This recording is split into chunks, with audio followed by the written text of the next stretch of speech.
A very good morning to all of you. Welcome to today's daily news analysis. So today we are doing the Indian Express, the Chandigarh edition. And the idea of this video that you're watching is to have a quick brush up of the news that is mentioned today.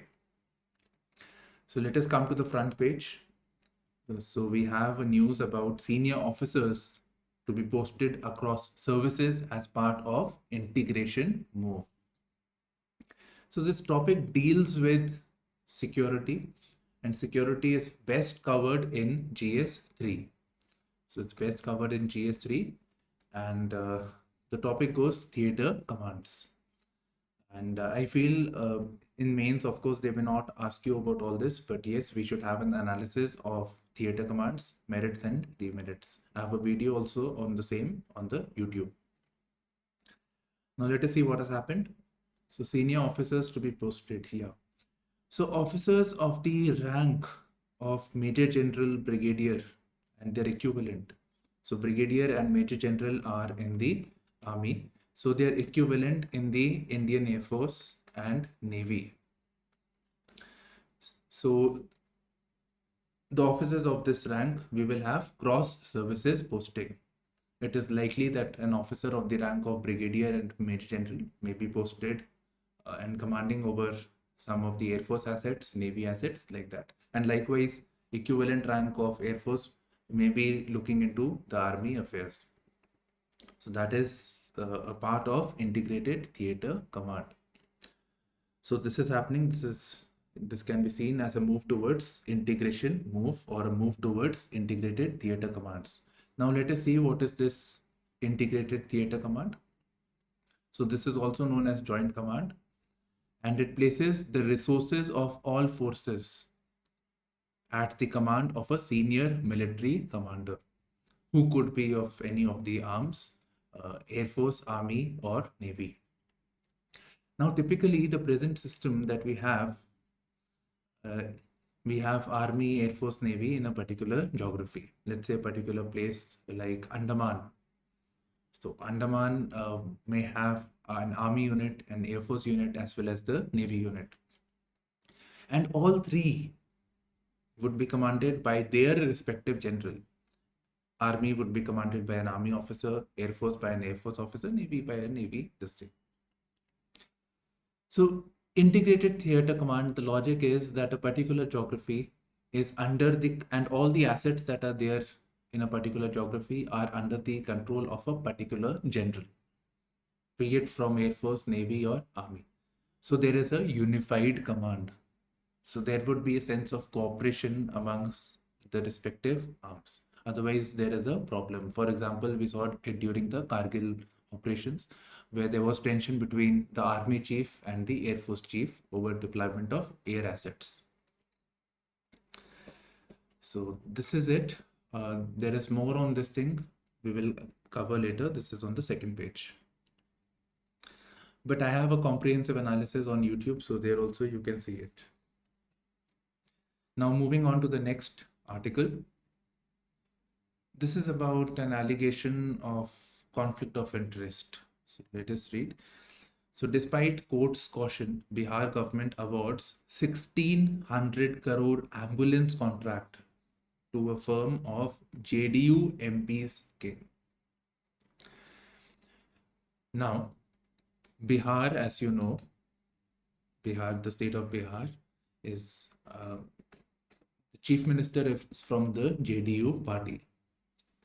Fine, so they're from the JDU party over here. So we are saying that the Bihar government has allotted contract of about 1600 crores to a person who's related to a member of the JDU party. So naturally, this is a case of conflict of interest. And in my opinion, this is important from the point of view of ethics, GS4 paper, particularly case study. We can expect a case study based question on such a topic where there is a conflict of interest. So a question can be asked on these lines. Suppose you could suppose that you are this particular MP who's under allegation, whose cousin or brother, whosoever, whose relative is going to get a contract. You are in know about all this. So what would you do in such a scenario? How would you respond to such a scenario? So this is a very important theme, conflict of interest. This is a topic in the theory part also. Now moving on, very interesting, new assignment for border guards. So we have the Central Armed Police Forces guarding our borders, various Central Armed Police Forces like the BSF, ITBP, right, SSB. So we have various units that are guarding our borders. So they have been tasked to collect the area wherever they are serving, to collect the area's 2000-year history. Now, please don't be so innocent. It is not really a task of collecting history actually.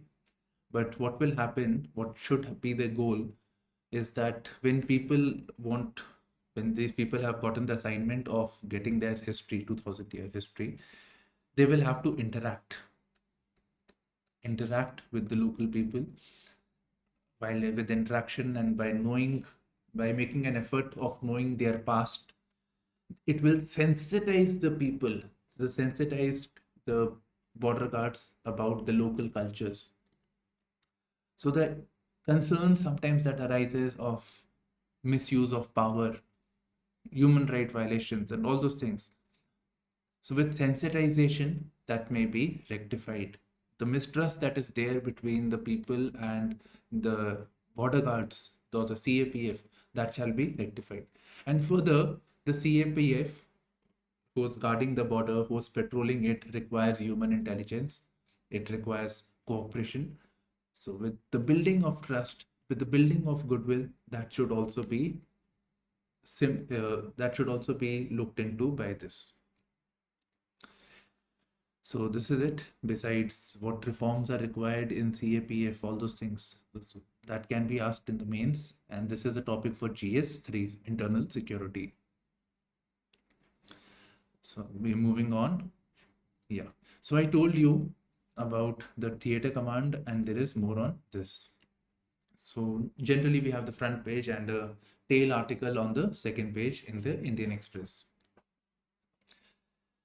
Now here some concerns have been raised about the implementation of the theater commands, and they're basically talking about 2 points. One, it is saying about inter-service batch parity, and the other about ACRs, annual confidential reports.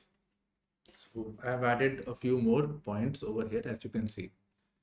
So let us cover the first point, inter-service batch parity.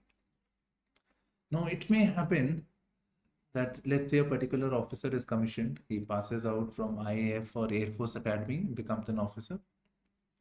So let's say it may happen that an officer of Indian Army or infantry normally promotions are faster. So that this person who's maybe given the same entrance exam, CTS, etc., become an officer, joined army, this person gets faster promotions as compared to an officer from the Indian Air Force. So if theater commands is implemented, then a person who is from another arm may be at a disadvantage. So there should be inter-service batch parity in terms of promotions. So that is one concern that has been raised. Then the Army, Air Force, Navy have a system of annual confidential reports based on which a person's promotion is considered, an officer's promotion is considered. So it is saying that the ACR of the three arms should be standardized. So that should be taking place. Then a very important point, the control over assets and allocation of assets. The army has their own assets in the form of tanks, guns, etc. Air Force has fighter planes, etc. Navy ships. So the control over the assets, so that there may be an issue over there. For instance, let's say take the example of Andaman itself, right?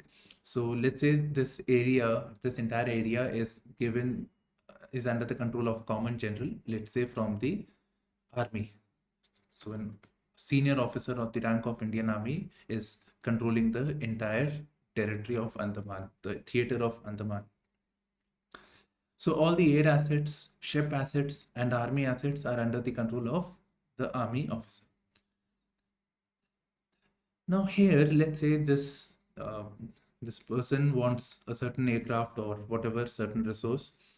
So the air assets are under this control, but at the same time we have an air chief.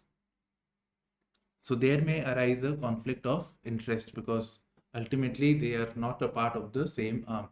So use of a particular resource, allocation of a particular resource may be of concern. And the issue of command structure. Army officer may be becoming superior to an Air Force officer.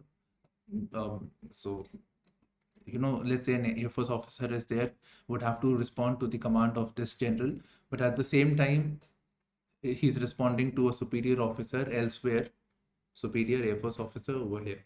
So this may create a conflict of interest or a conflict within the command structure, not conflict of interest, conflict within the command structure.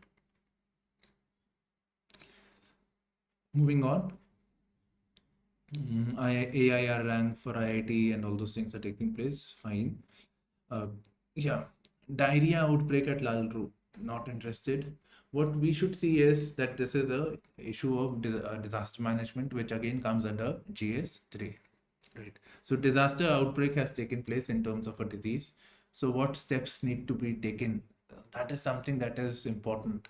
This is something that can be asked in the form of a case study also. So GS4 also. Right. So that is there. Then we can always say, what are the steps being taken by the government for the welfare of the woman and child? So that becomes Indian society. So that can be GS1 as well as GS2 because GS2 covers governance, GS1 covers society. So briefly, I have told you that it can be part of any paper of the GS. Moving on, we have a very interesting this thing. This is an article from a person known as Sarabjit Singh Anand, who has founded this organization known as Sabudh Foundation. So this is a brief on this thing. And the Sabudh Foundation is providing education in high-end technology like AI, etc. And it is trying to use it for creating applications for societal goods.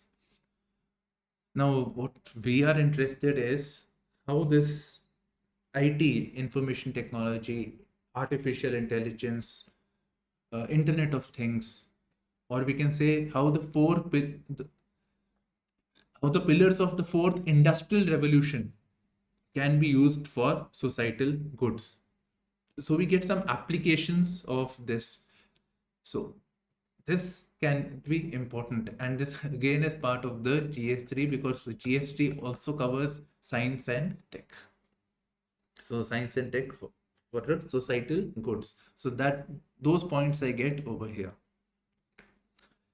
So first application that we're talking about is use of IT for the welfare of the farmers. So please read this.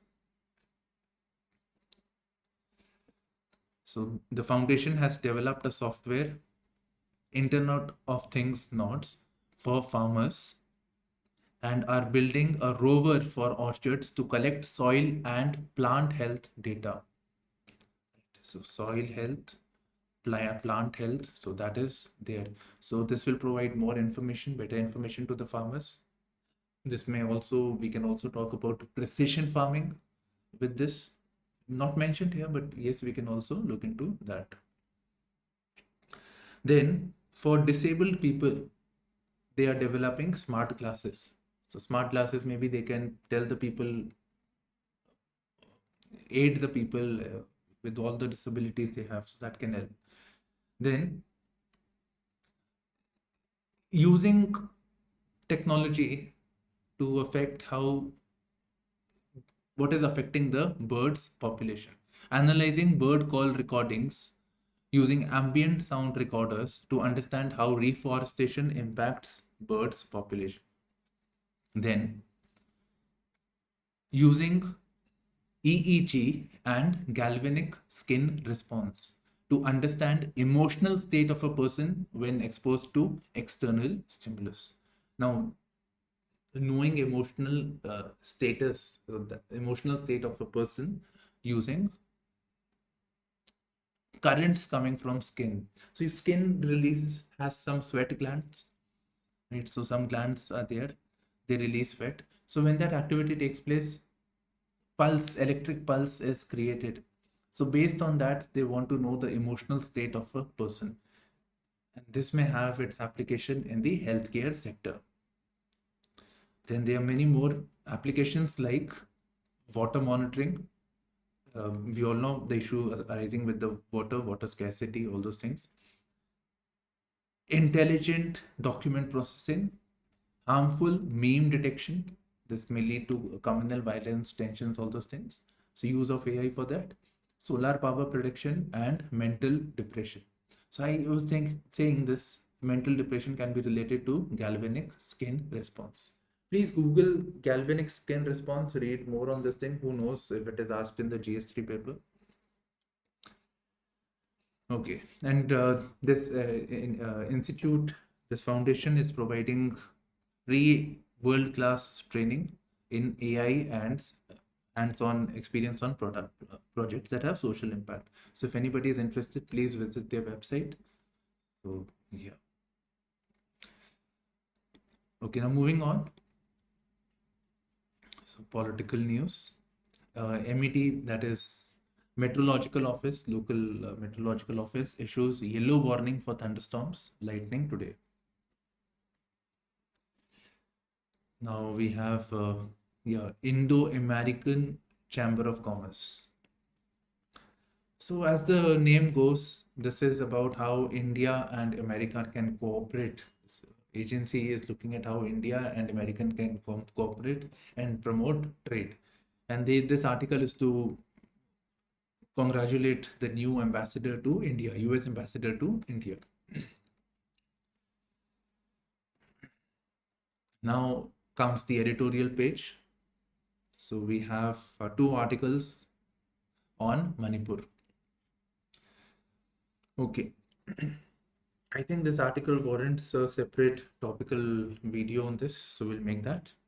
So very quickly, let's read what is mentioned. I have highlighted the important points. Okay. So Imphal abdication. Abdication means having your hands off, not taking responsibility, all that, abdication. So unfortunately, 120 people have been killed through the violence, which is particularly between the Meiteis. There are two tribes, Meiteis and Kuki.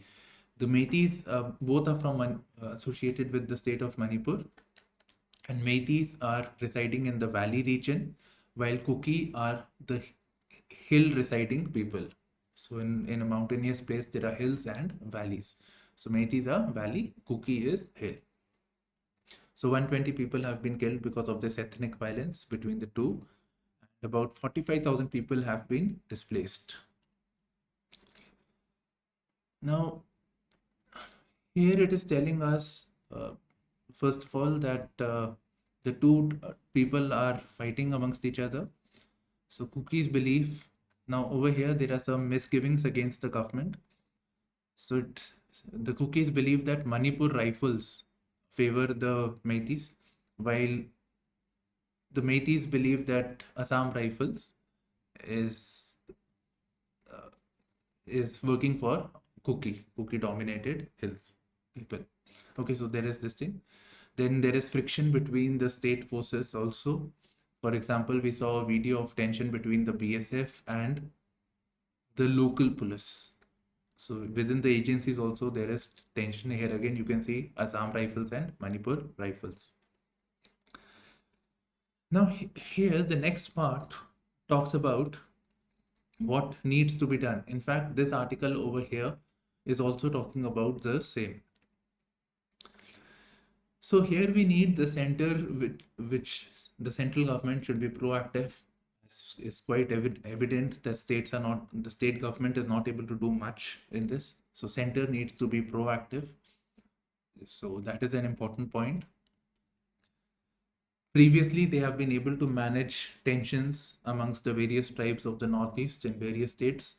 So the center needs to bring the rebels and different stakeholders to the discussion table to iron out the differences. And mind you, this problem that you are seeing right now, although this time it is very bad, but every 5-7 years we hear about the violence in Manipur, and this is between the Meiteis, the majority community. Uh, Valley means majority community because Valley more people live. So the Meitei communities, the Kukis, and the Naga, the hill-dominated Naga. Manipur is surrounded by Naga region also. So here we don't have Naga issue right now, but yes. So this has to be sorted out once and for all. And this article over here, don't fiddle in Manipur, you can add one more point. One more point can be added. He's advocating that imposition of president's rule should be there. Formal proclamation of Article 355 and president's rule. So 355 is president's rule. Okay. Now the next is about the Galwan issue. 3 years have gone by. The unfortunate incident of Galwan took place. So here, forget the story. All it is telling us is India is the net loser over what has happened in the post-Galwan issue. So in the process of disengagement, so when the issue took place, the Indian army had set up more of its resources. The Chinese had put more of its resources. There was a lot of tension across the Leh Ladakh region as well as in the northeast. So in the process of disengagement, that is the both armies disengage, Indian army had to step back, right? So both decided to step back and create a demilitarized buffer zone. Now, what has happened as a result is the areas that the army was legitimately patrolling, the Indian army, even that area they had to forego to create the demilitarized buffer zone. And now it is, we don't know if we will get back this also or not. So that is the issue that is being raised. And India, since the 3 years, previously it was saying that we want status quo ante as it existed on April 2020. That is the region that we had under the control, the conditions before 2020, the Galwan issue that took place. We want the same situation. Chinese had ingressed into the Indian territories. So we want them to be expelled. So we wanted status quo ante, but now we have stopped using that phrase, that is return to status quo. So you see, we are a net loser over here. Then the areas that were in question, Depsang Plains and Demchok.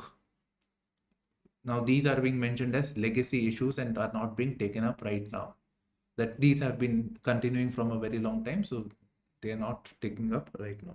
So this again shows our weakness over here. And at the same time, the bilateral trade continues. Our overall engagement with China is normal, but we were saying that things cannot be normal till the time we have tensions at the border. So we are a net loser. Moving on, the risk threshold. This is about climate change, and the main point is, the moot point of this article is that rich countries must show their way in not letting temperatures cross 1.5 degrees. 1.5 degrees of pre-industrial levels. Right, so that's it.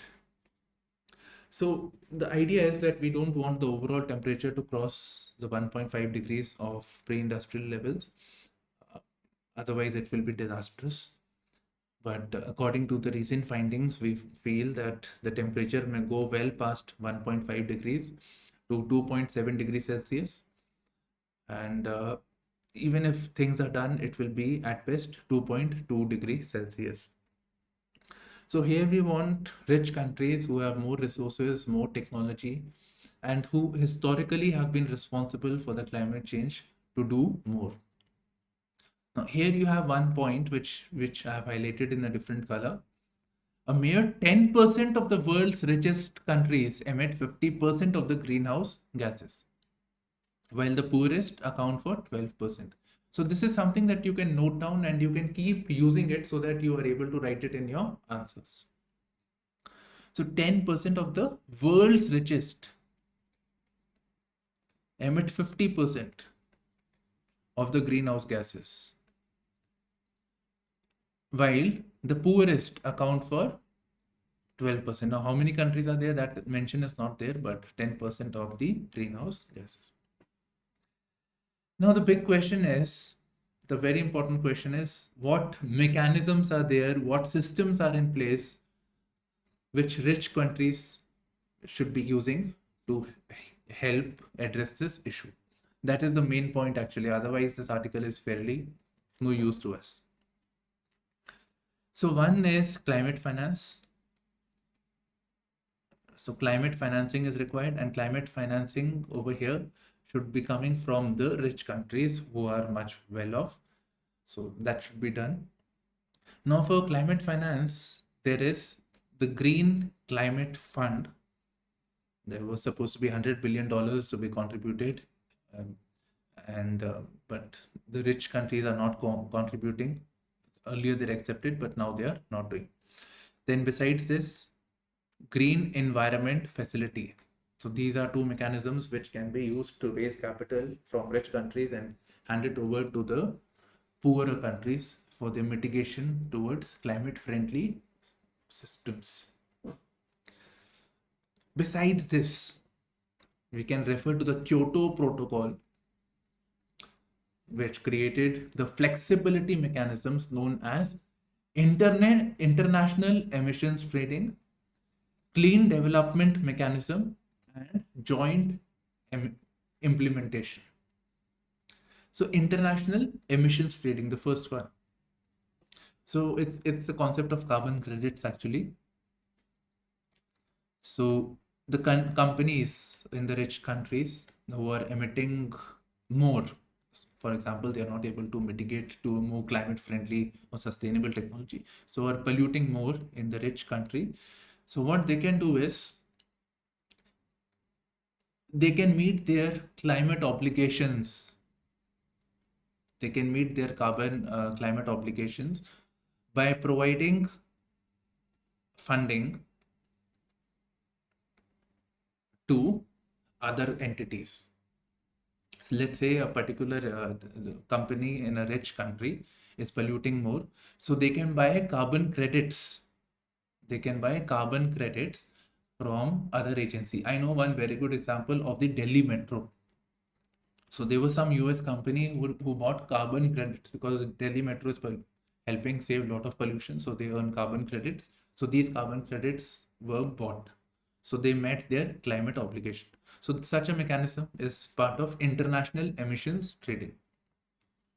Next, we have clean development mechanism and joint implementation. They both are very similar, very hard to find difference. And the basic point is that the companies in rich countries, they have climate obligations. So they can invest in less developed countries. They can invest in another country into technologies, into technologies that are climate friendly. So on this behalf, they can earn carbon credits and meet their climate obligations. So they both are very similar. It's about creating any entity or investing their money in a other country. Okay, now we move on from here.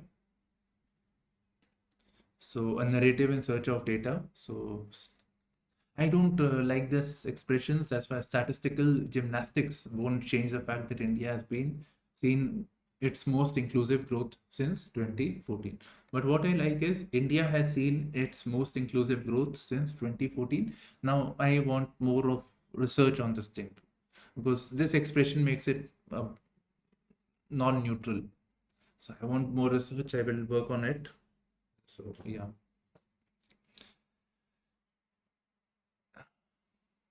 Punjab woman lives to tell after cousin sold her in Oman. Kind of Kerala story. A case of human trafficking. So yeah, nothing beyond this at the moment.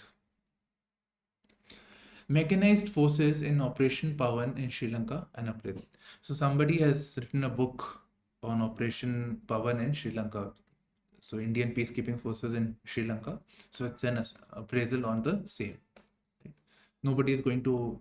We don't expect a question on the same theme. But yes, this will be GS2 international relations and the history associated with it. So yeah, if it is asked, but I don't expect it to be asked, so not covering. But besides this, if you want to know India, Sri Lanka, the legacy issue that is there, so we have a video on this, but particularly with reference to the LTT issue that is being mentioned over here. It was the issue and everything is covered. Sports news, very this thing. Okay. So I'm just quickly scrolling down. Now, here we have the interesting article, Shift in Militant Strategy, why Jammu is seeing a terror thrust. So recently we had some terror acts that are taken place in the region of Jammu. Now you should know that the Union Territory of Jammu and Kashmir, so there are two regions, Jammu and Kashmir over here. Okay, so typically there are more militant attacks around the Kashmir Valley region, but now we see the surge of militant activities in the Jammu region. So why is it so? So yeah, so we'll quickly zoom. I've marked these 3 points over here. So sources in the security establishment said a number of factors may have led to stepped up attacks in Jammu. What are these? One is this use of technology like apps like Telegram, WhatsApp, etc. Mainly Telegram, not WhatsApp. So they have very good encryption technology. So this allow the terrorist to collaborate, to work together, strike and hide. So now they don't rely on satellite phones, radio communication, etc., which could have been intercepted or tracked by the security forces. So this hampers the intelligence activities, the information gathering activities. So preemptive measures the security agencies are not able to take. So they become more vulnerable because of these apps. Now this particular point in itself is a question. So and it is associated with globalization and terrorism. The apps, internet depict globalization, interconnected world, and its impact on terrorism. So this is a theme in itself. Then we have concerns associated with drying up of human intelligence. So this is one of the reasons. So human intelligence is very much required. When the militants are there, they strike, they hide in the forest sector. So we need the help of the local people. So that thing is going away. Then there is a sense of complacency as they more focus on the Kashmir region. So there is a sense of complacency. It was saying that in the past, if there was a slightest of information that says that there is a terror attack possibility, so they could climb up the mountain to get area dominance. So they could take proactive measures on this front. But now there is a sense of complacency within the security forces. And that may have arisen because of thinning out of personnel. You see, when the China issue took place, the Galwan issue, so the troops have been deployed towards the Leh Ladakh region. There are more thickening of troops along that region. So this has happened by moving out troops from other areas like Jammu. So there are less troops, less boots on the ground. So this makes it more vulnerable to terror attacks, because the militants are able to strike and then go back. They know that the military cannot come, the military and the armed forces cannot come to these areas to strike us. So these were the points. Again, don't expect question on this, but we should have an idea. Very quickly, first visit to China by a US Secretary of State in 5 years, right? That itself makes it important. So we have Blinken, US Secretary of State for US Secretary of State, mainly dealing with the defense matters. So he's engaging with China. So it shows an effort to reduce escalation, reduce tension between India and US and China. Now here China said that Taiwan issue that is there, that is non-negotiable with anybody. So we go back, scrolling down. Yes, economy section. So first we have petrol sales drop as monsoon hits demand. These days we have economy questions, concept based. So let's see what is happening over here. So petrol, diesel sales drop as monsoon hits. So now with the emergence of monsoon, the temperatures are falling, right? So the demand for air conditioning and all those things, that comes down, but that should not really affect here. There is a mention of air conditioning actually. So, but petrol, the ACs do not work on petrol and diesel. The main thing is agriculture, the diesel pump sets. So in the farm, for the farmers, there is less, with the monsoons, there is less requirement of mobility, less tractors running, all those things with monsoon. So that is there.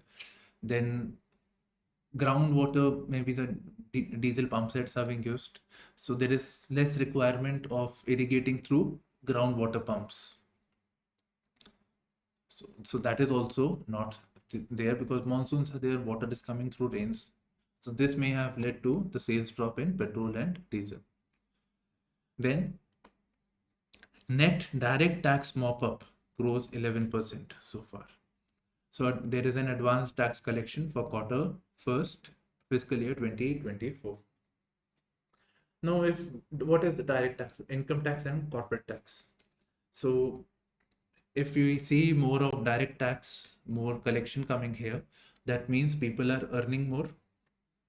There is more money being earned. So it is normally reflective of an upbeat economy in good shape.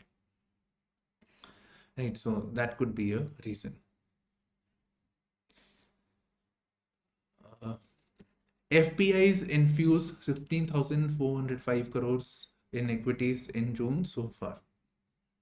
So they say that it is because of good economic recovery, positive corporate earnings. So that is why they are reinvesting in India.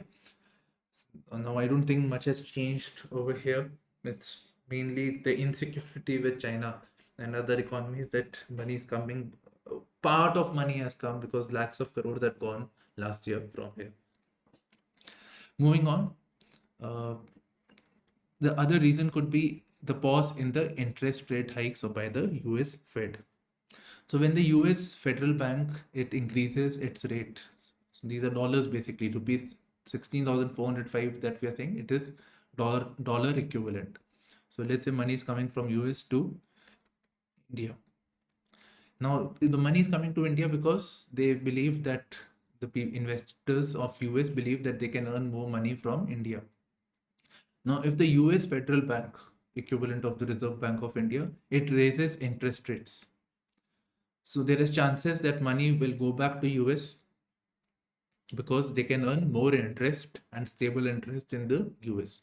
So the US Fed had recently announced the pause in interest rate hikes, so thereby making Indian markets more attractive for the time being.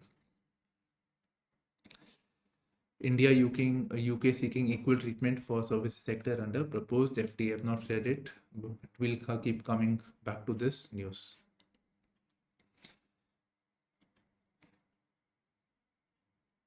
I have not read Miyawaki Forest. It was there in the news from some time, and it on the same question was asked in Prelims 2022.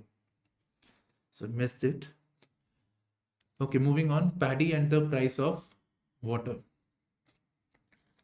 Here it is talking about the DSR, direct seeding of rice method. So this is important from the point of view of GS2 agriculture, right? So direct seeding of rice and GS3 environment also. So both ways it is important. Now, what are the benefits? First of all, what is direct seeding of rice? Direct seeding of rice means, as the name goes, directly seeding the rice into the soil, directly putting the seeds into the soil. Otherwise, the conventional method is, here it is mentioned, paddy here is, first of all, it is grown in a nursery. So when the seed grows in the nursery, then it is transplanted into the paddy fields. So there is double effort. So first of all, you grow the seed in the nursery and then it is transplanted onto the fields. While here we are talking about direct seeding of rice. So it is of benefit. And for that we need some drilling machine. Now overall, where DSR scores, it implies less effort as transplanting is not required. It does not require the flooding of fields. So that is not required. So that would mean water is being saved. And by the way, water demand, 4/5 of the water goes to agriculture sector, 80%. Then with flooding of field, it affects the fertility of the soil. Right? It makes the soil more alkaline. So that is also something good. Then direct seeding of rice helps in reducing emissions. So normally it is seen with the flooding of soil, and with one more thing is, while farming you tilling is required. Here tilling is not required. So with the tilling the soil is turned. So the soil has some gases stored like methane, etc., natural gases. So those are expelled into the atmosphere. Those are emitted into the atmosphere. So with direct seeding of rice, that benefit is there. Then it is seen to be direct disaster resilient. It is seen as climate friendly.